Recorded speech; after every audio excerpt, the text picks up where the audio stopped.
TaxAct knows filing taxes can be confusing, so we have live experts on hand who can help answer any questions you may have. Questions like, can I claim my SUV as my home office if I answer work emails in my car? If I adopted 12 dogs this year, can I list them as dependents? And, am I doing this right, or am I doing this very, very wrong? Our experts have the answers to those questions and many others. TaxAct. Let's get them over with. K-pop Demon Hunters Haja Boys breakfast meal and Huntrix meal have just dropped at McDonald's. They're calling this a battle for the fans. What do you say to that, Rumi? It's not a battle. So glad the Saja Boys could take breakfast and give our meal the rest of the day. It is an honor to share. No, it's our honor. It is our larger honor. No, really. Stop. You can really feel the respect in this battle. Pick a meal to pick a side. At participating McDonald's while supplies last.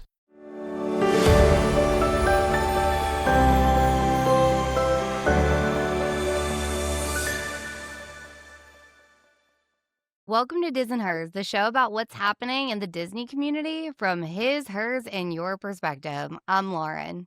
And I'm Eric, and today we are going underground. We're going to discuss what turns out to be a very polarizing topic for what we find out is cast members, which is the Utilidor. We also take a look at what it's like and what it costs to live near Walt Disney World.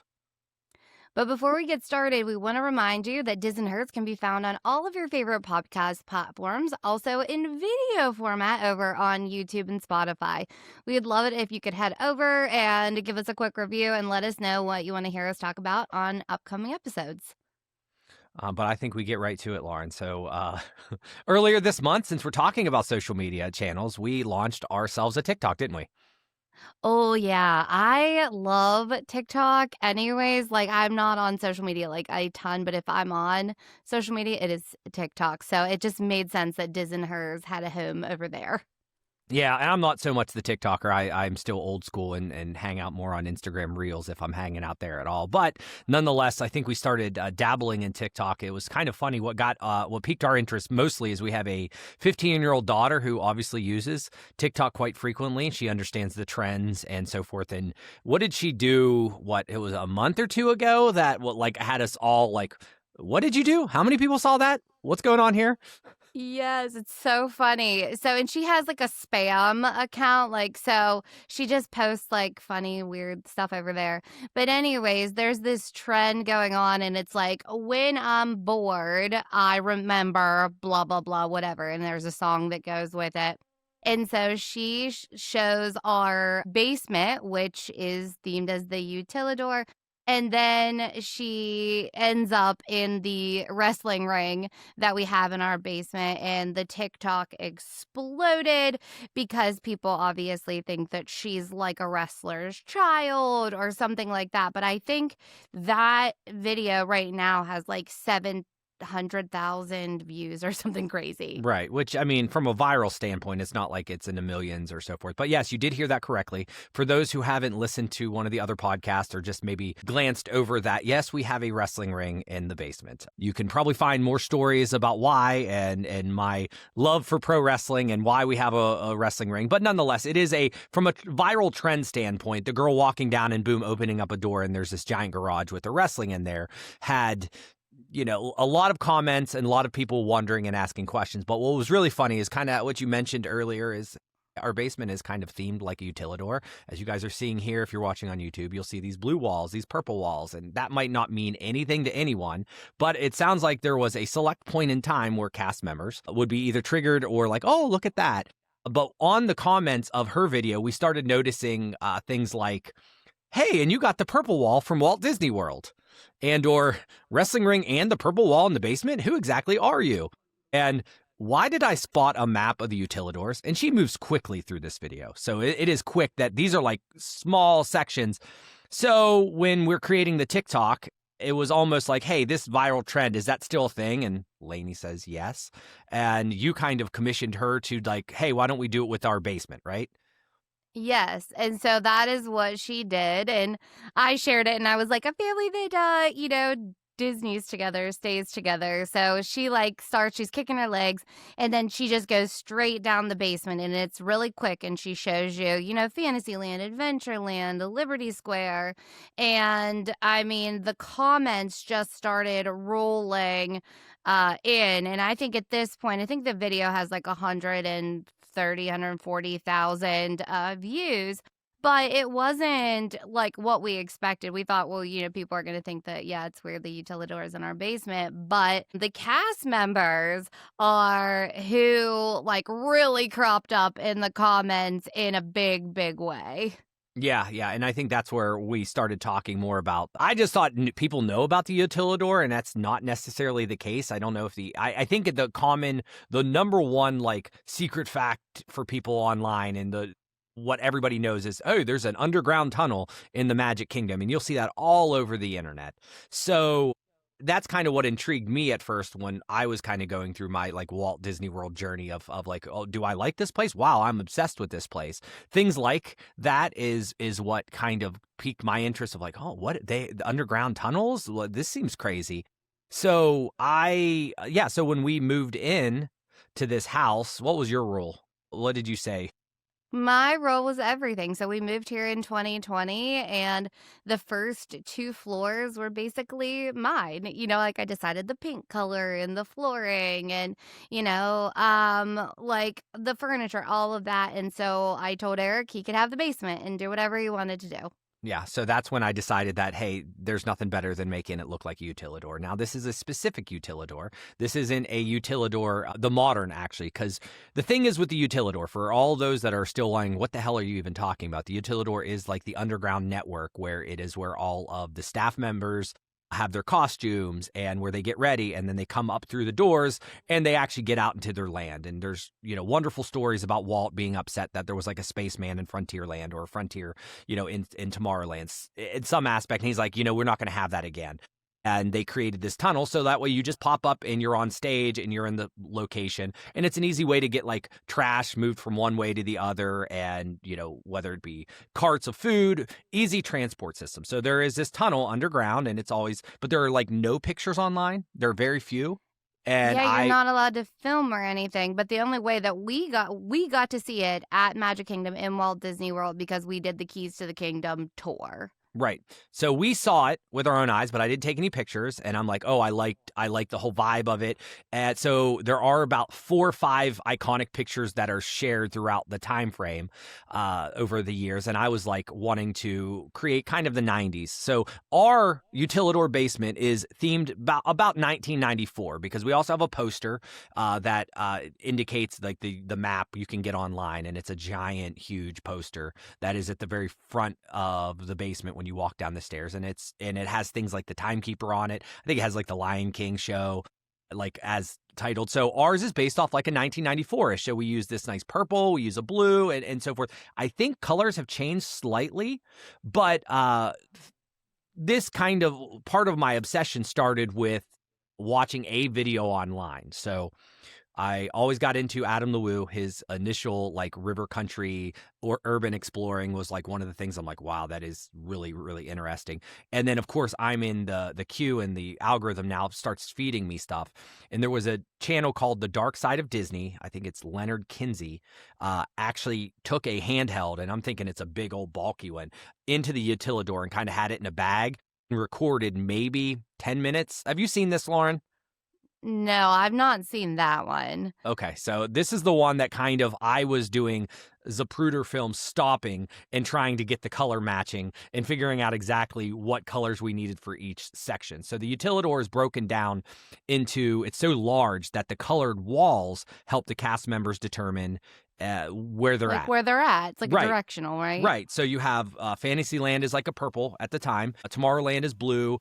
Adventureland is an orange. It's a lime green for Main Street USA. Liberty Square is actually red, blue, and white. And then Frontier is a brown. So I went through and found all of this footage, stopped it, and then, of course, I painted the basement like the Utilidor and didn't think anything of it.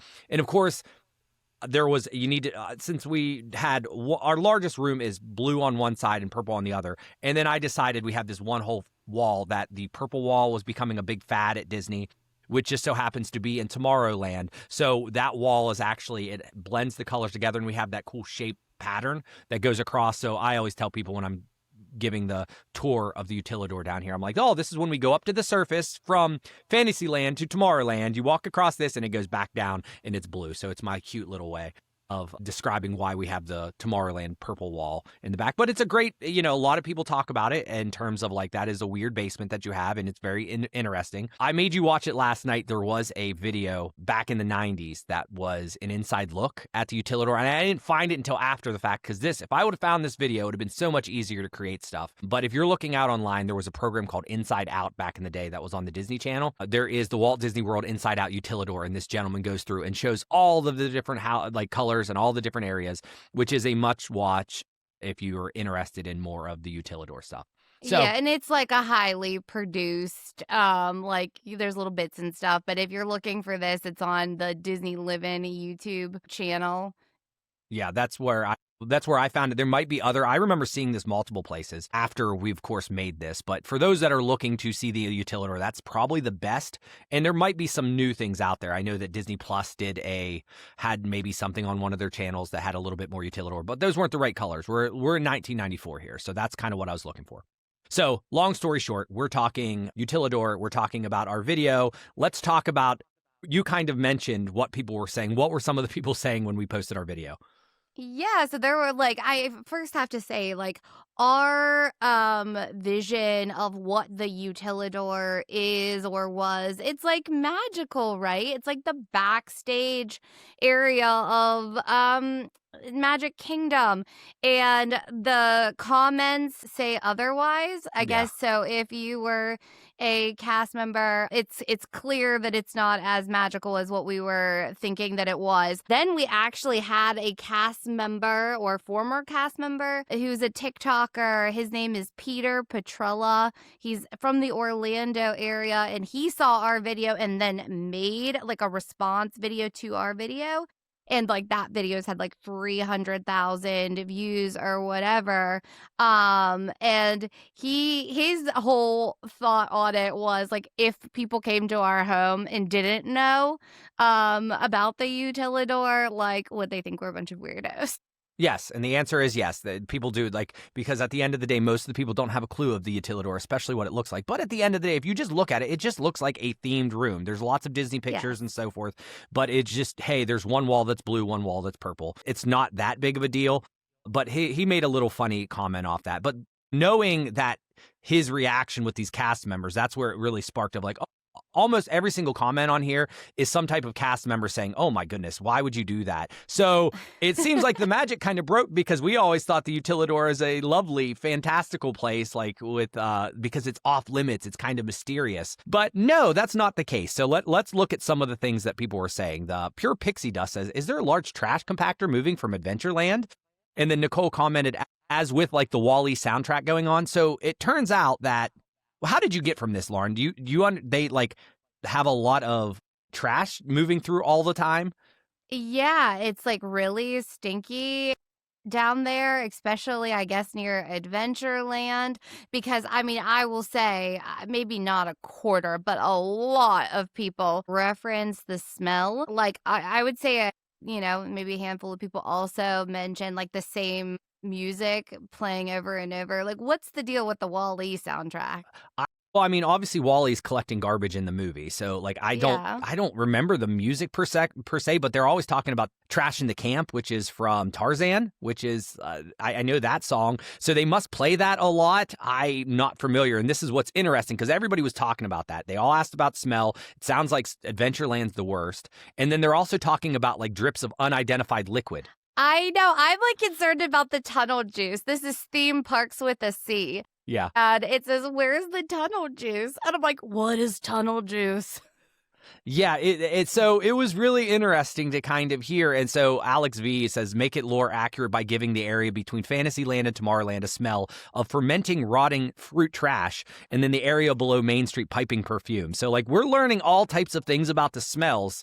I think there was one in Adventureland. They even talked about burger grease. So and a lot of these people, and then just M on TikTok says, where's the Keys to the Kingdom tour that's in my way to clock in? So I found that hysterical, because we've done that. So it sounds to me like groups gather in these poor cast members can't actually clock in. So there are all types of, you were talking about the subway down there, the Mousqueteria. They were talking about, I don't think anybody talked about the barbershop, which I was always interested in what I think it's called Kingdom Cutters. But yeah, just a common trend of like all these things. So, of course, we go over on the internet and we kind of want to try to find like more comments. I was trying to find out like what the smell is. What do cast members really think? There's not really a great forum, but you did find Utilidor tour yay or nay on Reddit. What was the synopsis on this? This was somebody that's asking, should they do the tour or not? Yeah, and is it worth it? So, I mean, if people are coming, this LAL 58 is like, depends what you're interested in. If you're expecting some secret high-tech underground operation, you'll be severely disappointed. The Utilidors look and feel old in every sense of the word. However, if you want a peek at how the Magic Kingdom cast members, they navigate around the park, I mean, it's a good opportunity. And I loved what that TikToker Peter had said. He had a comment. It was something like, is she beautiful? No, but she's functional. So it's kind of along the lines of that. The former, we also had Penpoo 95 that said, as a former cast member here, we call it the Kill the Magic tour because it's smelly, it could be loud, there's always people like driving around, it's nothing nice to look at. So I mean, the cast member perspective versus us as fans is just dramatically different. Yeah, and I think if you look at this online on TikTok and you see all the people that this is great, this is amazing, versus like, does it smell? It's just funny that obviously Disney, the algorithm for Disney folk, really sent this out, and there was two classifications: those that had to work at the Utilidor and look at as a, this is where I take my breaks. Because I imagine if you take me back to an old place where I was working, I probably wouldn't feel like the break room in the back of a mall was some sanctuary, but where at least us, It's like, oh, this is this forbidden place. And the only time we've gone down was a tour, Keys to the Kingdom tour, which it was lovely. I don't remember a smell. I don't remember being any issues. But then again, that might be the part of the tour where it's like, keep this as clean as possible because this is part of this show. This is the stage. And people did comment on that. So I think it was interesting enough to share with everyone and to talk about the Utilidor in general and see what people, but I really want to hear more, not just from this comment. I want to hear if there's any cast members, former or current, that's working. Like, are there any elements of the, that we want to talk about more here? Or like that we should actually consider doing Jar Basement. I mean, we might not do the like smell or like mystery sludge or anything like that, but definitely tell us. And, one of the comments, I think it was on that Peter Petrella's, was that this is definitely an Airbnb next door to Magic Kingdom in Orlando. And I responded and I was like, not even close because, we're in West Virginia. And I'm like, and that's our basement. And she's like, my gosh, well, I figured or whatever. But it does make sense that somebody would think that maybe this was a house in Golden Oaks because they're all highly themed. So after the break, we're moving down the street to Golden Oaks or Celebration to talk about what it's like and how much it costs to live so close to Disney World. But first, this. This episode is brought to you by Fandango. People say fans are too distracted these days, but the truth is, when a great movie hits the screen, you show up, you stay glued, invested, part of the story. And without fans like you, there'd be no cinema magic, no shared moments. So head to Fandango.com to get tickets, stream, or rent or buy top movies and series. Fandango loves fans. Refreshing wild cherry cola meets smooth cream. The treat you deserve. Pepsi Wild Cherry and Cream. Treat yourself. And we're back. So we've gone from talking about our Disney-inspired basement, and now we want to touch base on some of the communities that have Disney-inspired homes. Right, but we're not just talking about like Disney-themed rooms. We're talking about places like Golden Oak or Celebration, right? Yeah, like actual Disney, like owned, operated communities, or formerly Right. owned operated communities. And you've had some experience talking about this before, right? Yeah, a little bit. So, as you know, I host the I Want That Too podcast with Jim, Disney history, consumer products. And we were talking about like a home line of, things you could buy for your kitchen or whatever. And then we ended up doing a deep dive into what it's like to live at Disney World, Golden Oak specifically. And this was like way back. We're almost on our 100th episode, and this was episode 7. So, back in the day when we first started doing it, Eric was making videos for YouTube to go along with the show. And I think this was this our most viewed video?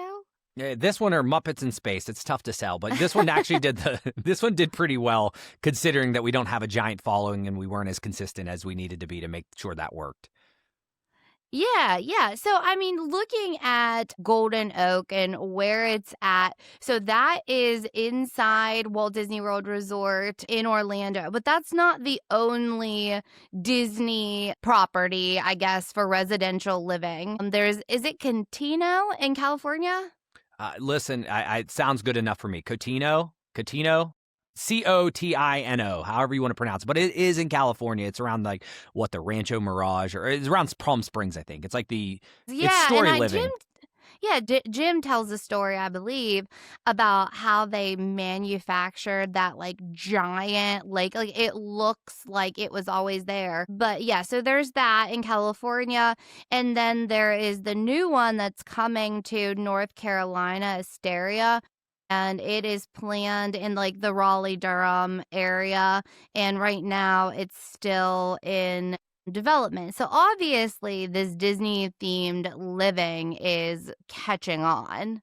Right. And the thing is, so we know a little bit about Golden Oak since I watched your video and we watched enough on it that there are these really, really expensive houses and they're not all themed Disney, but there are a couple. I remember the one that we were looking at had a lot of Beauty and the Beast inspired subtle hints inside. It was interesting, but they're incredible. Do you remember the Star Wars one with the movie theater? Right, and it had, right. The life-size Chewbacca. So we're not saying that they're all Disney fans. It is on Disney property, but they are all very expensive homes. So Golden Oak, when you were looking it up, what were these homes going for? Because I know you did a lot more research on it than I did. Yeah. So right now, I think they're going between 4 million and 18 million. But the crazy thing was that when this development started to roll out, the homes were way, way less. And now I was just talking to my boss about this, and he was saying that the monthly HOA fees and that kind of stuff, they're $10,000 a month. Yeah. It's crazy. So you got to be a high roller if you want to be living at Disney World. And these are the people, if you're living at Disney World, you can you're on property so you can drive. So there's a premium there. And was there some type of ticket arrangement where you could get tickets? Is it some type of pass that you can get there where with the California and North Carolina, you're not looking at that. So the houses might be as elaborate, but there's not that premium to be on property. Yeah, I think that these houses, California was more into the 1 to 4 million range. And then similar is going to be in North Carolina from what I understand. But there are a lot of perks at Golden Oak that you wouldn't get in those, other areas. The property taxes in Golden Oak, sometimes can exceed 6 figures. You've got to consider the insurance. I do think it comes with some type of passes. You get this club access. And I do remember seeing that they have their own Disney Resort bus. Do you remember seeing that? Yeah, and you see it every now and then. We drive by this, I don't know what route, but when we would go to certain hotels, we'd have to drive by it, and it's kind of gated off, and you're like, ooh, that's where all the fancy people are. But there are going to be some, so they're kind of rolling out this story living throughout, and I imagine how well it does in California will determine, and obviously how well it does in North Carolina, see how many more. But there are a lot of, aspects of this that it's kind of living in a Disney community. But it's not. So it's just a high-end neighborhood that is done by Disney. I don't know what kind of involvement Disney necessarily has, but living so close to property was interesting. So I went online because I wanted to hear from somebody that lived there, and I was hoping to find a vlog. the best I could do was find this Instagram account. Now, this Instagram account, the first one that showed up was the Traveling Red. Did you ever come across this account before, Lauren? Is this the first time? No, I've never seen this account before. Yeah, so it seems to be the Traveling Red has 182,000 followers. She's a digital creator. Her byline is Mom Traveler Creator, second home in Disney, Golden Oaks, and partnerships with Disney, Amazon, Pottery Barn, and so forth. Well, I just wanted to see what people were saying. And one of her first posts, the first one that showed up, was just essentially her and a kid maybe in a pool, and it says, "Our house is inside Disney World, but the quiet days at home are some of my favorites." Kind of, sure, and it got a decent amount of likes. But I'd go to the comments, not necessarily to be mean or cruel, but people are going to be having their opinions. Were there any comments that kind of broke out to you? Oh, yeah, so we get Ariana Noel, and she's like, "My algorithm must think I'm in a different tax bracket." Yeah. Or MVP 94. It's true. I waited in line to sit on their couch, and it was awesome. Yeah, you got to get that express pass. Now, then I found my mean one, which is essentially someone saying, "Hey, when your entire personality is where your house is."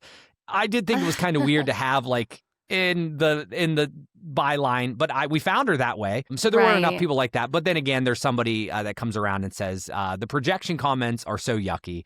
Work on your personal wealth. This should motivate you instead of making you scoff. Not a good look. So yes, there were people that were basically kind of showing some jealousy. And hey, listen, I think it would be cool to live at Golden Oak. I don't know if I'd make a whole page based off of that, but if I had that kind of money, I certainly wouldn't be not living at Golden Oak. I would love to live. But Pry, tell us, what's it like actually living there? So I think it's smart.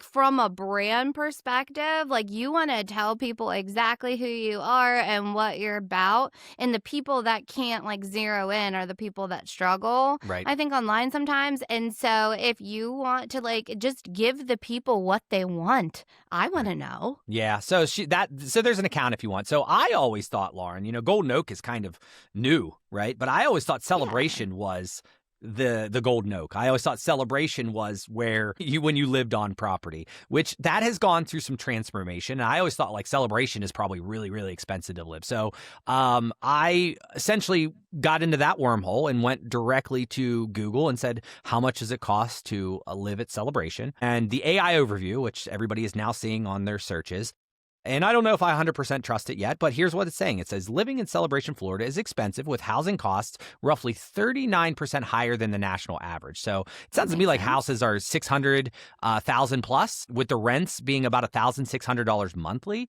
So it kind of breaks other stuff. But at that point in time, that is normal American living. I don't think that's astronomical, if that's correct. If you live in Celebration, let us know. Yeah, well, that's just kind of what we're trying to figure out here. I don't know everyone spends throughout the country. We live in one area and we know what our median income and housing costs are. But once again, I don't necessarily trust the AI overview yet. So I went to the People's Internet, which is Reddit, and I typed the same thing in and I actually found it on Same Grass But Greener subreddit. So I believe this is a tourism or a relocation place where people are asking where the best places to live. And found a thread that is Celebration, Florida, their perfect place. And it says, all the posts about walkable, semi-affordable town and a quaint downtown, strong job market, access to healthcare can all be answered by Celebration, Florida. Literally built as the perfect town by Disney. It answers all of these. So why isn't it brought up here? So this person is wondering why no one ever recommends Celebration, Florida. Did you find any answers from this thread? I love this name. It says Exhausted Teacher 79. I used to live there. It's kind of creepy and giving uncanny valley vibes. They literally have speakers playing bird noises. The population skews a lot older, as you can imagine. And if you want to feel like you live at Disney, then maybe go for it. But personally, it lacked authentic character. Yeah. And you saw a lot of people talking. There are people that live there. Is that real? They're just piping in bird noises? I want to know. Well, the other one says Salt and Lilac says it's not perfect. They have poor constructions, high HOA fees, bad management. And she says, or he or she says, there was a good YouTube video that explains the struggle with Celebration. So I remember this. Well, I don't think this was the YouTube. We watched a documentary. I think this wasn't it? No, I paid good money for this. I think I paid a couple bucks on Amazon. You still can get it. It's called The Bubble, which is a documentary documentary about Celebration, Florida, which somebody kind of talks to a whole bunch of people that live there. And it talks slightly about the startup of how it came about. Director was Philip Swift. And we probably watched it 5 years ago, maybe. It came out in 2012, so it's Eric, older. did you see this? It starts with murder, sex, and Disney. Yeah, I mean, I'm sure Disney PR loved this and approved. I'm surprised it's not on Disney Plus. But this was a decent. I remember watching that, but so I went online and I do remember watching some YouTube videos, and there was actually 2 creators, and I watched them last night again just to get reacquainted. We watched them originally. So there's a gentleman named Tyler Thompson. He's probably an underground, like really good creator that doesn't probably have as many followers as he should. Not only did he do a good Celebration documentary called Celebration, Disney's Town of Yesterday, he also did this really great series with Michael Eisner. And like, it was pretty much the book Disney War, but done in a documentary style. It's 3 hours long. It was so good. Go give Tyler a follow. Yeah. And the other one that I always enjoyed was a channel called Midway to Main Street, and it was formerly known as Rob Plays, and he kind of dropped off the planet. Oddly enough, he just showed up in my podcast feed for the TTA podcast, I think. So he must have just had a baby, and he has been like AWOL forever, but he hasn't made a video forever. But he did a 2-part series of Celebration, Florida, Disney's Not So Perfect Town, which does a really, really, really great job of explaining how it was built and what it's like to live there. So we went to the comments and kind of looked at, and I mean, there was a lot of comments on this one of people that live there, once lived there, want to move there. And it was a good insight on like what it's like to live in Celebration. Yeah, I mean, people were saying like people working in the town shops like couldn't afford to live there, Florida in a nutshell. Or, I live in Celebration. I can tell you that at least for right now, it's like any other town. I feel like it's the celebrity of small towns. Like celebrities are just like people too, like making their dinner, eating, you know what I mean, scrolling on TikTok. And so based on the comments and like Adam the Woo, God rest his soul, we love Adam. He actually got to move to Celebration and lived in an apartment there. And like Eric and I were just baffled that he actually showed like the inside of his apartment in every room and gave us a tour. Like that's why you really feel like these creators. But like, I mean, it looked like a normal apartment to me. Like we've stayed at the Malia several times, which would be like right outside of like Celebration proper. So we've gone downtown and they have a beautiful lake, and we got macarons at their bakery, but it very much feels like there's a school zone. There's a little kid, we got like, stuck behind the bus. normal. Yeah, I remember that. Yeah. But it was weird. I would love to experience a little bit more Celebration. We've only gone there a couple times. I mean, we're the tourists that literally were going because we've heard so much about it. And it seemed like it had a giant golf course and so forth. So I think living there would be really, really cool to be so close to the parks. And it does kind of seem like a perfect little community. It just reminded me a lot of like, a WandaVision, when they had the community and everything was kind of together, and you would just envision, a Halloween, everybody dressed up, everybody giving out. And I could be wrong, but I do think Len either lived there or does live there. And he talks about how many candy bars they have to give out. They got to take out like a loan.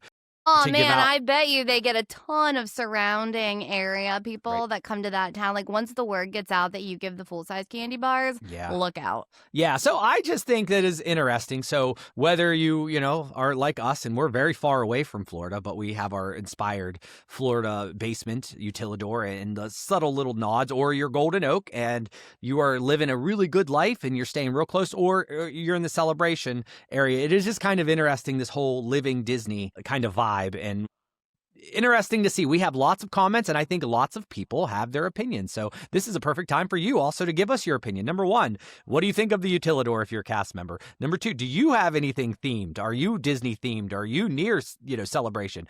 Do you live in Golden Oaks? Really have lots of questions, and I would love to come to a house party. And do you live or want to live in Celebration? Lots of things you can talk to us about. Yeah, and if you want to give us thoughts on our basement, go follow us on TikTok at Diz and Hers. There's a cheap plug there. But that does it for this week's episode of Diz and Hers. For more information, make sure you're hitting up dizandhers.com. You'll find articles, episodes, and updates. And if Disney is your vibe, make sure you hit subscribe. And remember, watch what you post. You might end up in next week's episode. Thanks for listening.